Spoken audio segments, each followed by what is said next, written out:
नमस्कार दोस्तों, आज बात करने वाला हूं अकाउंटिंग क्वेश्चन जो जॉब इंटरव्यू में पूछे जाते हैं। आज की वीडियो में बहुत कुछ सीखने को आपको मिलेगा। समझेंगे कौन कौन से ऐसे अकाउंटिंग क्वेश्चन हैं जो एक अकाउंटेंट के जॉब इंटरव्यू के अंदर पूछे जाते हैं।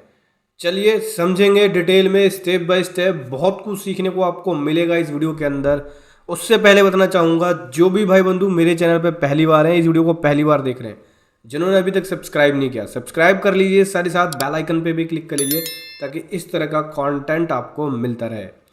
सो दोस्तों, सबसे पहला जो क्वेश्चन पूछा जाता है कि अकाउंटिंग इक्वेशन क्या है। आप एक्सप्लेन कर सकते हैं कि अकाउंटिंग इक्वेशन क्या है।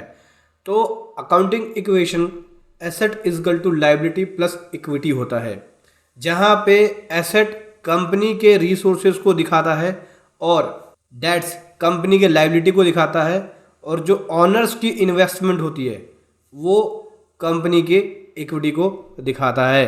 अगला क्वेश्चन पूछा जाता है कि अकाउंटिंग के अंदर एक्रूअल अकाउंटिंग और कैश अकाउंटिंग में क्या फ़र्क है। तो एक्रूअल अकाउंटिंग एक रिकॉग्नाइज है रेवेन्यू और एक्सपेंसेस का। जब ये अर्न की जाती है या इनकर की जाती है तब इनकी एंट्रियां होती हैं, जबकि कैश वो डिपेंड करता है ट्रांजैक्शन के बेसिस पे। जब ये ट्रांजैक्शन रिकॉर्ड होती है तभी इसके अंदर चेंज होता है। अगला क्वेश्चन पूछा जाता है कि अकाउंटिंग में डेप्रिसिएशन के क्या मेथड हैं, या डेप्रिसिएशन के कौन कौन से मेथड होते हैं। तो डेप्रिसिएशन के जो मेथड हैं अकाउंटिंग के अंदर, दो मेथड को फॉलो किया जाता है। एक है स्ट्रेट लाइन मेथड और दूसरा है WDV, जिसको रिटर्न डाउन वैल्यू मेथड बोलते हैं। स्ट्रेट लाइन मेथड में क्या होता है, स्ट्रेट लाइन मेथड के अंदर उसकी जो यूज़फुल लाइफ है उसके अकॉर्डिंग निकाला जाता है डेप्रिसिएशन, जबकि रिटर्न डाउन वैल्यू मेथड में नहीं है। जब परचेज की जाती है, जब आपने एसेट को यूज़ करने के लिए पुट किया, तो उसके हिसाब से डेज को कैलकुलेट करके निकाला जाता है। दोनों ही मेथड अलग है। अगर आपने WDV को फॉलो किया है तो उस केस में 30 सितंबर से पहले एसेट आपने किसी भी फाइनेंशियल ईयर में लगाया तो उस केस में आपको पूरा डेप्रिसिएशन मिलेगा, जो भी रेट होगा। अगर 15% का मान लो डेप्रिसिएशन रेट है तो उस केस में 15% मिल जाएगा। लेकिन 30 सितंबर के बाद लगाया तो उस केस में, जैसे 1 अक्टूबर को या 2 अक्टूबर को या 3 अक्टूबर को, तो उस केस में हाफ मिलता है, जो कि 7.5% होता है। ठीक है, WDV के अंदर। स्ट्रेट लाइन मेथड में ऐसा नहीं होता। स्ट्रेट लाइन मेथड में आपको यूजफुल लाइफ के अकॉर्डिंग मिल जाता है। डेबिट और क्रेडिट क्या है अकाउंटिंग के अंदर। तो देखो, डेबिट एंड क्रेडिट, एक सिंपल और साधारण लैंग्वेज में बात करूं तो एक ये बोल सकते हो कि ये एक मेजरमेंट करने का तरीका है। ट्रांजैक्शंस को मेजरमेंट करते हैं कि कब ट्रांजैक्शन डेबिट होनी है, कब एक ट्रांजैक्शन क्रेडिट होनी है। वो डिपेंड करता है उसकी एसेट, लायबिलिटी, इक्विटी, रिवेन्यू और एक्सपेंसेस के ट्रांजैक्शंस पे, और उसके हिसाब से चेंजेस आता है। इसमें अकाउंटिंग के अंदर डेबिट एंड क्रेडिट के गोल्डन रूल्स भी हैं, जो मैं आपको आगे बताऊंगा। अगला क्वेश्चन जो पूछा जाता है अकाउंटिंग के अंदर कि ट्रायल बैलेंस क्या है। तो ट्रायल बैलेंस एक टूल है जो कि ये निश्चित करता है कि जो आपकी टोटल डेबिट्स है और क्रेडिट है वो इक्वल है या नहीं है। अगर इक्वल नहीं है तो इसका मतलब आपकी अकाउंटिंग एंट्रियों के अंदर कुछ मिस्टेक हुई हैं या आपके लेजर्स के अंदर मिस्टेक्स हुई हैं। ये आपको एक्यूरेसी प्रोवाइड कराने में मदद करता है। जब आप ट्रांजैक्शन रिकॉर्ड कर लेते हो, आपकी फाइनेंशियल स्टेटमेंट बनाने में ये आपको हेल्प करता है, एक्यूरेसी मेंटेन करने में हेल्प करता है ट्रायल बैलेंस। बैड डेट्स क्या है और कैसे अकाउंटिंग में इसे हैंडल किया जाता है। तो देखो दोस्तों, बैड डेट्स का मतलब हो गया कि ऐसा पैसा जो मुझे लेना था लेकिन वो डूब गया, वो या नहीं मिलेगा, तो उसको बैड डेट्स बोलते हैं।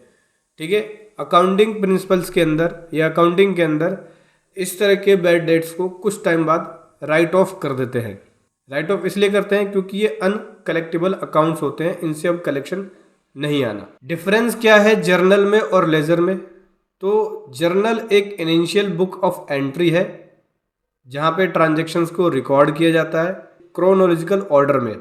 लेजर एक कलेक्शन है अकाउंट्स का, जो कि हमारी ट्रांजैक्शंस को रिप्रेजेंट्स करता है कि पास्ट में क्या क्या ट्रांजैक्शंस हुई हैं, क्या सेल की एंट्री हुई है, क्या परचेज की एंट्री हुई है, क्या पेमेंट्स है, रिसीट्स है, या अदर एडजस्टमेंट की एंट्री है, ये सभी एंट्रियां लेजर्स में शो करती है, जबकि जर्नल एक ऑफ एंट्री है जिसके अंदर हम एंट्रियां करते हैं। फाइनेंशियल स्टेटमेंट क्या है और इसका पर्पस क्या होता है या कैसे प्रिपेयर करते हैं, कैसे प्रिपेयर किया जाता है।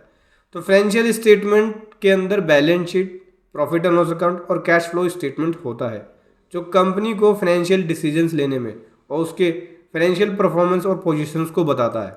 बैलेंस शीट क्या है? तो बैलेंस शीट एक स्टेटमेंट है जहाँ पे सभी एसेट्स और लायबिलिटी होती है और कैपिटल अकाउंट्स होता है जो कंपनी के पोजीशंस को डिफाइंड करता है। कैपिटल और रेवेन्यू ट्रांजैक्शन में क्या फ़र्क है? तो अकाउंटिंग के अंदर दो तरह की बिजनेस ट्रांजैक्शंस होती है, एक होती है कैपिटल नेचर की, दूसरी होती है रेवेन्यू नेचर की। रेवेन्यू नेचर की transactions day to day activities पे होती है, जबकि कैपिटल नेचर की ट्रांजैक्शन लॉन्ग टर्म ऑब्जेक्टिव्स के लिए होती है, जैसे कि एक फिक्स एसेट्स की ट्रांजैक्शन, ये कैपिटल नेचर की ट्रांजैक्शन है। और जब आप किसी परचेज की एंट्री करते हो, सेल की एंट्री करते हो, तो वो रेवेन्यू नेचर की ट्रांजैक्शन है। वर्किंग कैपिटल क्या है? वर्किंग कैपिटल्स जो है करंट एसेट्स में से करंट लायबिलिटी लेस करके निकलता है, जो ये डिफाइन करता है कि हमारे पास फंड का रिसोर्सेज कितना है और कैसे हम अपने बिजनेस को आगे चला सकते हैं। क्योंकि अगर ये पॉजिटिव में है तब तो बिजनेस के लिए अच्छा है, और जब ये नेगेटिव में हो जाता है यानी लायबिलिटी ज़्यादा हो जाए, एसेट कम रहे, तब बिजनेस के लिए सही नहीं है। आप लॉन्ग टर्म पर बिजनेस को अच्छे तरीके से नहीं चला सकते, क्योंकि जब लायबिलिटी नेगेटिव में है दैट मीन्स देनदारी आपकी ज़्यादा है, और जब इसका आंसर पॉजिटिव में होता है यानी current assets minus current liability, तब बिजनेस के गुड हेल्थ को दिखाता है। अकाउंटिंग और ऑडिटिंग में क्या फ़र्क है? तो देखो, अकाउंटिंग का मतलब है कि ट्रांजैक्शंस को रिकॉर्ड करना डेली बेसिस पे, डेली फाइनेंशियल एक्टिविटीज़ को, बिजनेस की डेली फाइनेंशियल एक्टिविटीज़ को रिकॉर्ड करना एक अकाउंटिंग है। जबकि ऑडिटिंग उन अकाउंटिंग एंट्रियों की चेकिंग करना, उनको सही करना, वो ऑडिटिंग है। ट्रेड बिल का मतलब क्या है? ट्रेड बिल एक डॉक्यूमेंट है जो कि हर एक ट्रांजैक्शन के बेसिस पे जनरेट होता है। डबल एंट्री बुक कीपिंग क्या है और इसके रूल्स क्या है? देखो, अब यही समझेंगे गोल्डन रूल के बारे में। तो डबल एंट्री बुक कीपिंग एक अकाउंटिंग प्रिंसिपल्स है जहाँ पे कोई चीज़ डेबिट होगी तो कोई क्रेडिट होगी, मतलब एक डेबिट होगा तो एक क्रेडिट होगा, कोई भी ट्रांजैक्शन जो है, इसको ड्यूअल एंट्री बुक कीपिंग बोलते हैं। और दोस्तों, कब हमें पता लगेगा कि डेबिट करना है या क्रेडिट करना है? इसके लिए अकाउंटिंग के गोल्डन रूल से, 3 गोल्डन रूल से।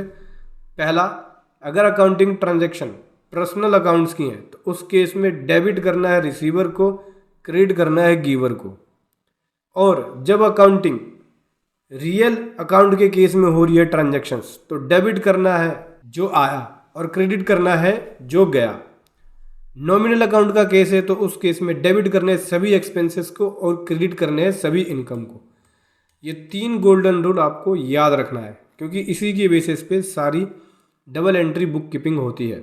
जनरली बिजनेस में इसी की बेसिस पे अकाउंटिंग होती है। और ये मोस्ट इम्पोर्टेंट क्वेश्चन है इंटरव्यू के लिए।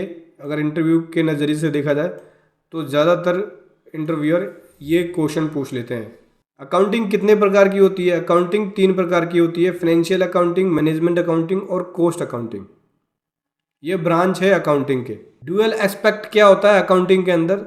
ड्यूअल एस्पेक्ट का मतलब हो गया कि जब इसके अपोजिट साइड इफेक्ट डालता है, अकाउंटिंग की एंट्रियां एक दूसरे के अपोजिट साइड इफेक्ट डालती है, तो ड्यूअल एस्पेक्ट एंट्री हो गया। फॉर एग्जांपल के लिए, अगर आपने कोई कार खरीदी तो वो एसेट पे इफेक्ट डालेगी, साथ ही साथ देनदारी बनेगी तो लायबिलिटी पे इफेक्ट डालेगी, यानी एसेट और लायबिलिटी दोनों पे इफेक्ट डालेगा, जो कि इसके अपोजिट डायरेक्शंस में है। एसेट और लायबिलिटी एक दूसरे के अपोजिट है, ठीक है। इसको ड्यूअल एस्पेक्ट अकाउंटिंग बोलते हैं। फिक्टिशियस एसेट्स क्या है? फिक्टिशियस एसेट्स ऐसे एसेट्स होते हैं जिसको टच नहीं कर सकते, केवल फील कर सकते हैं, जैसे राइट्स हो गया, गुडविल हो गया, ये सब चीज़। इनटेंजिबल एसेट्स भी बोलते हैं, को आप देख छू नहीं सकते, महसूस कर सकते हो। देखो, जर्नल लेजर अकाउंट का मतलब क्या हो गया? जर्नल लेजर अकाउंट का मतलब हो गया कि एक ऐसी लेजर स्टेटमेंट जिसके अंदर कंपनी ने रिकॉर्ड्स को मेंटेन कर रखा है, जिसके अंदर जो कि एसेट, लायबिलिटी, गेन, लॉस और इक्विटीज़ पे इफ़ेक्ट डालता है। बेसिकली ये कह सकते हो कि ये जो लेजर है वो हेल्प करती हैं फाइनेंशियल ट्रांजैक्शंस को एग्रीगेट करने में इनकम स्टेटमेंट्स के अंदर और बैलेंस शीट में। बैलेंस शीट अकाउंट का मतलब क्या हो गया? बैलेंस शीट अकाउंट ये ज़्यादातर फाइनेंशियल ईयर के एंड होने में बनाया जाता है, कैरी फॉरवर्ड होता है नेक्स्ट ईयर, इस तरह के अकाउंट्स। ओवरहेड का मतलब क्या है अकाउंटिंग के अंदर? ओवरहेड का मतलब हो गया वो सभी इनडायरेक्ट एक्सपेंसेस जो कंपनी के अंदर किए जाते हैं, जैसे रेंट हो गई, सैलरी हो गई। ये अकाउंटिंग स्टैंडर्ड कितने हैं इंडिया के अंदर, कितने अकाउंटिंग स्टैंडर्ड को हम यूज़ करते हैं? तो 41 अकाउंटिंग स्टैंडर्ड है इंडिया के अंदर, सेट किए गए हैं अकाउंटिंग स्टैंडर्ड बोर्ड के द्वारा। बैंक रिकन्सिलेशन क्या है?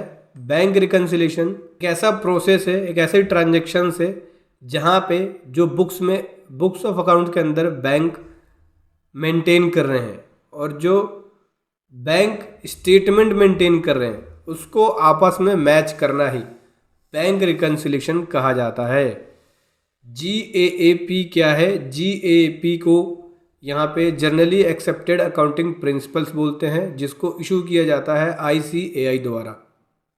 सभी कंपनीज को GAAP को फॉलो करना होता है। एक अकाउंटेंट के अंदर क्या क्वालिटीज़ होनी चाहिए, जो क्वेश्चन पूछ लेते हैं ज़्यादातर इंटरव्यूअर। एक अकाउंटेंट के अंदर एनालाइज की एबिलिटी होनी चाहिए, फाइनेंशियल रिपोर्ट को कैसे रिप्रेजेंट करते हैं इस तरह की नॉलेज होनी चाहिए, अकाउंट्स को कैसे मैनेजमेंट करना है ये नॉलेज होनी चाहिए, बेसिक अकाउंटिंग प्रिंसिपल की नॉलेज होनी चाहिए, अकाउंटिंग रूल्स, फाइनेंशियल रूल्स और रेगुलेशंस की नॉलेज होनी चाहिए, अकाउंटिंग सॉफ्टवेयर की नॉलेज होनी चाहिए, जो वेरियस सॉफ्टवेयर है मार्केट में जैसे टैली, बिजी। लास्ट क्वेश्चन है कि लायबिलिटी अकाउंट क्या है? तो लायबिलिटी अकाउंट कंपनी के या देनदारी को दिखाता है जो पास्ट में ट्रांजैक्शंस हुई हैं, कि कितना उसे मार्केट में देना है, चाहे वो लोन हो, चाहे कस्टमर की पेमेंट हो, चाहे गवर्नमेंट को टैक्स देना हो, ये सभी लायबिलिटी का पार्ट बनती हैं।